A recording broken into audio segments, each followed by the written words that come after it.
I am continuing my reading. What I'm doing in this series is to read through the entire standard works of the Church of Jesus Christ of Latter-day Saints. This consists of the Bible, the Book of Mormon, the Doctrine and Covenants, and the Pearl of Great Price.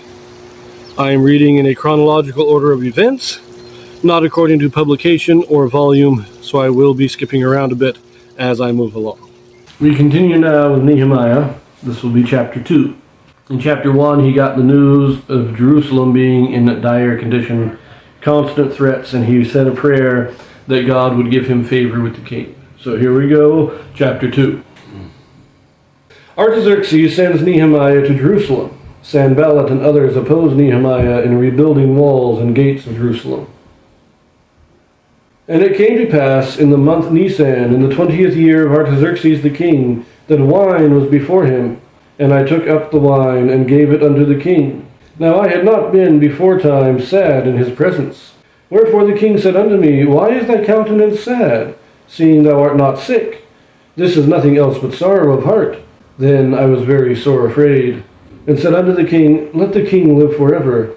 Why should not my countenance be sad, when the city, the place of my father's sepulchres, lieth waste, and the gates thereof are consumed with fire? Then the king said unto me, For what dost thou make request? So I prayed to the God of heaven. And I said unto the king, If it please the king, and if thy servant have found favor in thy sight, that thou wouldest send me unto Judah, unto the city of my father's sepulchres, that I may build it. And the king said unto me, the queen also sitting by him, For how long shall thy journey be, and when wilt thou return? So it pleased the king to send me, and I set him a time. Moreover I said unto the king, If it please the king, let letters be given me to the governors beyond the river, that they may convey me over till I come unto Judah. And a letter unto Asaph, the keeper of the king's forest, that he may give me timber to make beams for the gates of the palace, which appertain to the house, and for the wall of the city, and for the house that I shall enter into. And the king granted me according to the good hand of my God upon me. So Nehemiah goes about his normal duties. He is serving wine to the king. That's what the cupbearer does. He serves the wine. But on this particular day, he looks sad. He looks distressed, and the king recognizes it. I love this about Artaxerxes here. He is concerned about Nehemiah. Nehemiah has always put on a happy face when he went in to serve the king. He did his job properly, but this time he is depressed. His mind is agitated over what's going on in Jerusalem, and the king recognizes it. And the king asks him why, and he tells him why. And as soon as the king hears it, the king offers, says, What can I do to make this better? He says, Well, let me go to Jerusalem. Let me go back there and build up the city, protect it. And without hesitation, the only thing is the king, he doesn't want Nehemiah to go there permanently. And so he says, Look, how long is this going to take? You tell me how long you're going to be gone, and we're good. And he sends him. And when he asks, Look, give me some letters so I have safe passage and that I can get the material I need, and the king doesn't hesitate. The king gives it to him. The only thing the king wants to know is how long it's going to take. And Nehemiah doesn't stay here how long, but he sets a time. He says, I will return by this time. That's what Nehemiah is saying there. He's saying, this is how much time I need. And the king says, okay, you're good. The king wants him back. I think the king and Nehemiah were good friends. Now, they're still king and servant, but they were friends, as friendly as you could get with that dynamic. But the king, he wants him back. I like this interaction. So now, verse 9. Then I came to the governors beyond the river, and gave them the king's letters. Now the king had sent captains of the army and horsemen with me.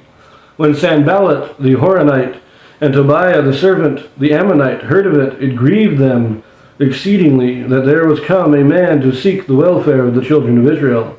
So I came to Jerusalem, and was there 3 days. A lot of time has passed here. Several months at least. He travels, he has captains of the guard, so he has a military escort.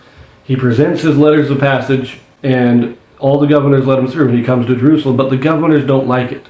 They liked oppressing Israel. They liked having Israel under their foot. And they don't like that Nehemiah has come to raise up the Jews. Verse 12. And I arose in the night, I and some few men with me. Neither told I any man what my God had put in my heart to do at Jerusalem. Neither was there any beast with me, save the beast that I rode upon. And I went out by night, by the gate of the valley, even before the dragon wall, and to the dung port, and viewed the walls of Jerusalem, which were broken down, and the gates thereof were consumed with fire. Then I went on to the gate of the fountain, and to the king's pool, but there was no place for the beast that was under me to pass. Then went I up in the night by the brook, and viewed the wall, and turned back, and entered by the gate of the valley, and so returned. And the rulers knew not whither I went, or what I did, neither had I as yet told it to the Jews, nor to the priests, nor to the nobles, nor to the rulers, nor to the rest that did the work. So this is Nehemiah surveying the damage. He's seeing what needs to be done. He hasn't told anybody what's going on yet. He hasn't said what he's here to do. He is secretly surveying the land. He's looking at the walls. He's looking at the damage, saying, okay, this is what we're going to have to do. This is how much needs to be done. That's all he's doing here. But he's doing it in secret. And when it says there was no place for the animal to pass, there was so much rubble and debris that he couldn't get through. He was trying to go through this one place, couldn't make it, because there's too much rubble and debris. Verse 17. Then said I unto them, Ye see the distress that we are in, how Jerusalem lieth waste, and the gates thereof are burned with fire. Come, and let us build up the wall of Jerusalem, that we be no more a reproach. Then I told them of the hand of my God, which was good upon me, as also the king's words that he had spoken unto me. And they said, Let us rise up and build. So they strengthened their hands for this good work. But when Sanballat the Horonite, and Tobiah the servant, the Ammonite, and Geshem the Arabian heard it, they laughed us to scorn, and despised us, and said, What is this thing that ye do? Will ye rebel against the king? Then answered I them, and said unto them, The God of heaven, he will prosper us. Therefore we his servants will arise and build. But ye have no portion, nor right, nor memorial in Jerusalem. So these other governors come in, and they're kind of mocking. Nehemiah says, Look, I've got permission from the king. We got the order here. We got the material. Let's do the work. Up to this point, it seems that the Jews were not doing the work because they were hindered. The people around them were preventing them from getting the materials. They were attacking them. They were holding them back. They were not letting them do the work.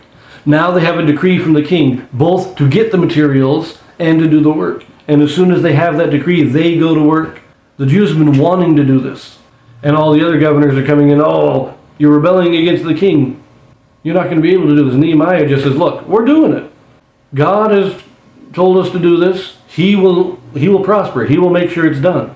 You guys better leave us alone. We will see how this goes in the next chapter, so I will see you there.